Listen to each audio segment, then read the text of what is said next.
الحمد لله رب العالمين والعاقبة للمتقين ولا عدوان إلا على الظالمين وأشهد أن لا إله إلا الله وحده لا شريك له ولي الصالحين وأشهد أن محمدا عبده ورسوله وصفيه من خلقه وخليله سيد الأولين والآخرين اللهم صل عليه وعلى آله وصحبه ومن اتبعهم بإحسان إلى يوم الدين أما بعد. Mes chers frères et sœurs, en ces quelques minutes, on va, bi'idhnillahi tabarak wa ta'ala, vous faire écouter un hadith du prophète sallallahu alayhi wa sallam dans lequel se dégage l'esprit de la concurrence entre les compagnons radiyallahu anhum. Et pourquoi j'ai sélectionné ce hadith? Car as-sahaba radiyallahu anhum, les compagnons du prophète alayhi salatu wa sallam, donc un compagnon c'est qui? Un compagnon c'est quelqu'un qui a vécu, écoute attentivement, au temps du prophète sallam, qui l'a rencontré en étant musulman et qui est mort musulman. Donc c'est man laqiya an-nabi sallallahu alayhi wa sallam wa huwa muslim wa mata ala al-iman. Donc c'est quelqu'un qui a rencontré le prophète alayhi salatu wa sallam, rencontré, pas vu, car il avait des compagnons qui étaient aveugles. D'accord? Donc c'est quelqu'un qui a rencontré le prophète alayhi salatu wa sallam en étant musulman et qui est mort musulman. Ça, c'est la définition du sahabi. Ça, c'est ce qu'est un compagnon. Et il faut savoir, ahbab al-kiram, que le prophète sallallahu alayhi wa sallam, il avait, au moment de sa mort, laissé derrière lui plus de 100 000 compagnons. Plus de 100 000 compagnons, c'est le fruit de son travail pendant toute sa vie, sallallahu alayhi wa sallam. Enfin, dans ce hadith qu'on va voir ensemble, inshallah, on va voir l'esprit des compagnons. Comment est-ce qu'ils étaient, radiyallahu anhum? Quel était leur objectif? Sur quoi ils se concurrençaient? Ici, dans ce hadith d'Abi Dharr qui est rapporté par l'imam Muslim, Abu Dharr radiyallahu anhu, il rapporte que des compagnons du prophète sallallahu alayhi wa sallam sont venus voir le prophète alayhi salatu wa sallam, ils lui ont dit: ô messager d'Allah, les riches ont emporté les récompenses. Donc ils ont dit: dhahaba ahlu ad-duthur bil ujur. Les riches, ils sont partis avec les récompenses, ils les ont emportés. Ils prient comme nous prions. Ils jeûnent comme on jeûne. Mais avec le surplus de leur argent, ils font des aumônes. Et eux, sachant qu'ils étaient pauvres, ils ne pouvaient pas faire d'aumône. Donc c'était une chose qui les a frustrés. Au point, ils sont venus se plaindre. Là, c'est une plainte. Essaye d'imaginer que la plainte des compagnons, c'est pas de ne pas pouvoir manger à leur faim. La plainte des compagnons ici, elle concerne la concurrence dans le domaine spirituel et pas dans le dunya. Et donc, les compagnons radiyallahu anhum se sont plaints. Et ils ont dit que voilà, les riches, ils ont emporté les récompenses. Ils prient comme nous, ils jeûnent comme nous, sauf que eux, ils peuvent faire des aumônes contrairement à nous. Et là, le prophète, alayhi salatu wa sallam, regardez sa manière d'être. Et ça, c'est un comportement qu'on devrait adopter, celui d'apaiser les cœurs. Il leur a apaisé le cœur, alayhi salatu wa sallam. Il leur a dit: Allah ne vous a-t-il pas donné de quoi faire des aumônes? Et il leur a dit: sachez qu'à chaque fois que vous faites une glorification, vous dites Subhanallah, vous avez une aumône. À chaque fois que vous célébrez la grandeur d'Allah, vous dites Allahu Akbar, vous avez une aumône. À chaque fois que vous louez Allah, vous dites Alhamdulillah, vous avez une aumône. À chaque fois que vous célébrez l'unicité d'Allah, vous dites La ilaha illallah, vous avez une aumône. Donc vous avez vu, le sens de l'aumône, il est large. Et il leur a dit: et quand vous ordonnez le bien, vous avez une aumône, et quand vous interdisez le mal, vous avez une aumône. Et il leur a dit: et il y a même dans les rapports intimes que vous avez des aumônes. Et là, sous l'étonnement, ils ont dit: ô messager d'Allah, l'un de nous va-t-il assouvir ses besoins, ses passions, et en plus de cela se retrouver récompensé? Et là, le prophète alayhi salatu wa sallam leur donne la réponse, mais sous forme d'une interrogation. Il leur dit: voyez-vous, s'il avait commis cet acte, donc ce rapport intime, dans le haram, est-ce qu'il aurait eu un péché? Il a dit: il en est ainsi quand un homme a son rapport intime dans le halal, il en est récompensé. Et le hadith, il est rapporté par l'imam Muslim. Alors, ahbab al-kiram, rapidement. Dans ce hadith, on voit que le sens de l'aumône est bien plus large que ce qu'on avait à l'esprit. C'est-à-dire que beaucoup de gens pensent que l'aumône, ça se fait qu'avec l'argent. Ben là, le prophète dit, quand tu dis Subhanallah, Alhamdulillah, La ilaha illallah, Allahu Akbar, tu as des aumônes. Et pour ces 4 paroles, il y a plein de hadiths. Le prophète, dans un autre hadith, il dit que pour chacune de ces formules, donc Subhanallah, Alhamdulillah, La ilaha illallah, Allahu Akbar, il y a un arbre qui t'est planté au paradis. De même, ces 4 paroles, dans un autre hadith, ce sont les meilleures paroles que tu peux prononcer. Dans un autre hadith, le prophète dit, prenez votre bouclier contre l'enfer, dites Subhanallah, Alhamdulillah, La ilaha illallah, Allahu Akbar. Donc ces 4 paroles-là, elles reviennent beaucoup. Ces 4 formules reviennent beaucoup, elles ont énormément de valeur. Et le prophète, alayhi salatu wassalam, donc apaise leur cœur et leur montre qu'ils peuvent eux aussi gagner énormément de récompenses.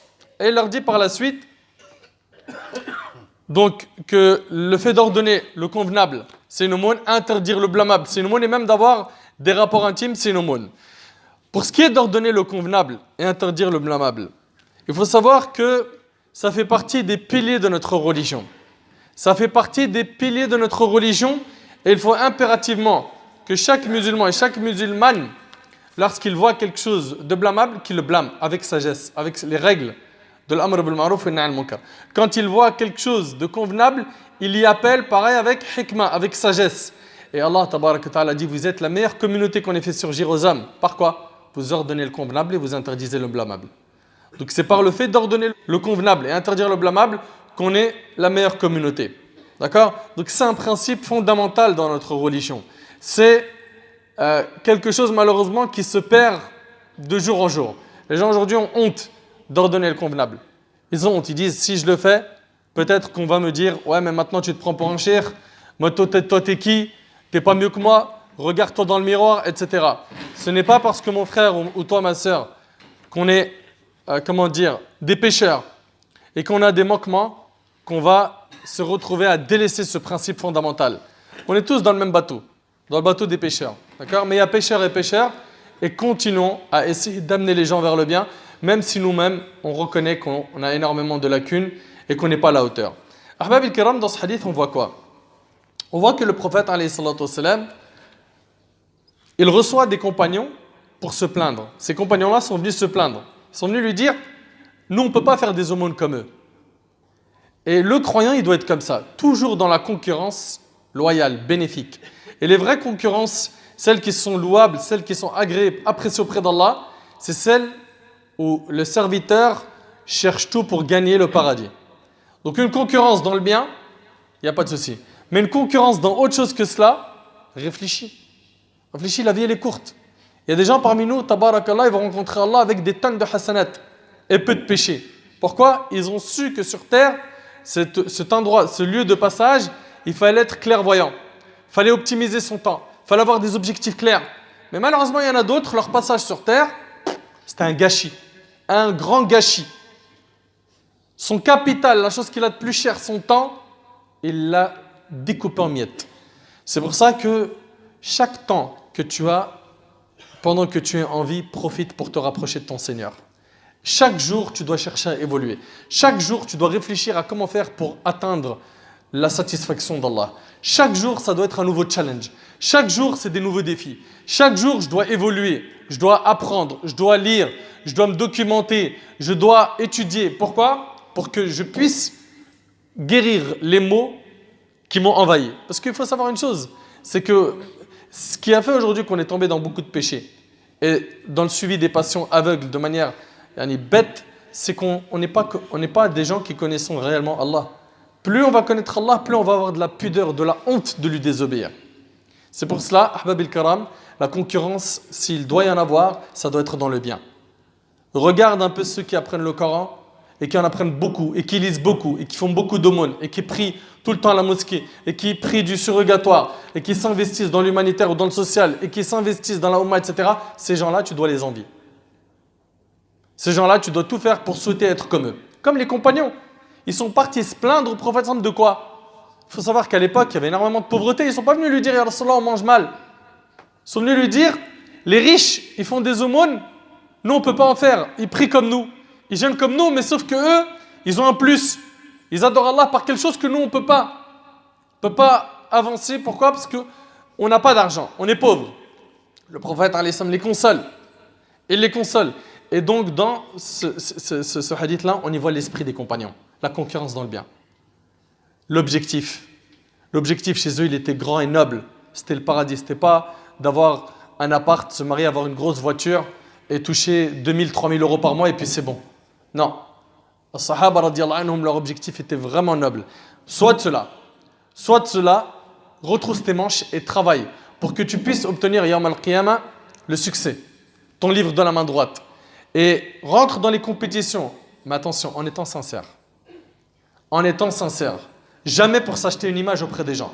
Car l'ostentation, c'est une maladie anéantissante. Beaucoup de gens aujourd'hui commencent une action pour Allah et la finissent pour autrui. Beaucoup de gens aujourd'hui vont faire telle action pour briller dans leur famille, dans leur quartier, dans la mosquée qu'ils fréquentent. Mais pourquoi tu as besoin de briller aux yeux des gens? Pourquoi? Tu vas briller aux yeux des gens et ton œuvre sera réduite en poussière Yawm al-Qiyamah, le jour du jugement. Pourquoi? Donc concurrence oui, mais faire très attention, toujours surveiller sa niya.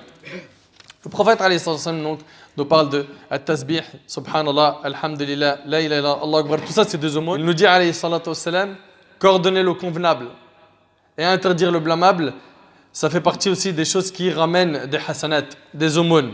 Et puis, à la fin du hadith, il nous dit même dans les rapports intimes. Subhanallah, on est d'accord que chaque être humain, homme, femme, a des envies. Allah tabaraka wa ta'ala, il connaît comment est l'humain. Il lui a permis de se marier, d'accord? Et il lui a interdit de commettre la fornication. Et il ne nous a pas interdit la fornication, il nous a interdit de s'approcher de la fornication. Wala taqrabu zina. Allah il a dit n'approchez pas la fornication. Donc tout ce qui va mener à cette porte, il faut l'éviter. Pourquoi? Car la personne quand elle tombe dedans, elle tombe dans un grand péché. Et malheureusement, ça devient une addiction et la personne après voit du sombre. Je parle ici des croyants, de ceux qui veulent cheminer vers Allah. Ça, c'est pas quelque chose à faire. Au contraire, si la personne commet cet acte, elle doit s'en repentir car elle a commis un grand péché qui met en colère Allah. Mais par contre, cette action-là, le prophète al-Sami dit, et dans le rapport intime, il y a une aumône. Et là, on lui a demandé au messager d'Allah, l'un de nous va-t-il assouvir à ses besoins, à ses envies, et il sera récompensé? Il a dit, voyez-vous, si la personne avait fait cela dans le haram, est-ce qu'elle aurait eu un péché? Il a dit de la même manière, quand elle le fait dans le halal, elle en est récompensée. Et bien sûr, là on voit, subhanallah, que réellement la porte des récompenses est vraiment large. C'est-à-dire un homme, il va avoir un rapport avec sa femme, cette femme va avoir un rapport avec son mari, et ils auront des hasanat. Et bien sûr, les habitudes deviennent des adorations quand on y place des bonnes intentions. C'est-à-dire qu'il peut avoir l'habitude de visiter sa famille, ou d'avoir des rapports ou autre. Ben, s'il place une bonne intention en faisant cet acte, il est récompensé. Et quelle bonne intention avoir? Ben, le fait d'assouvir ses propres besoins, les besoins de sa femme, d'accord? De lui donner son droit, elle qui ressent aussi ce même besoin.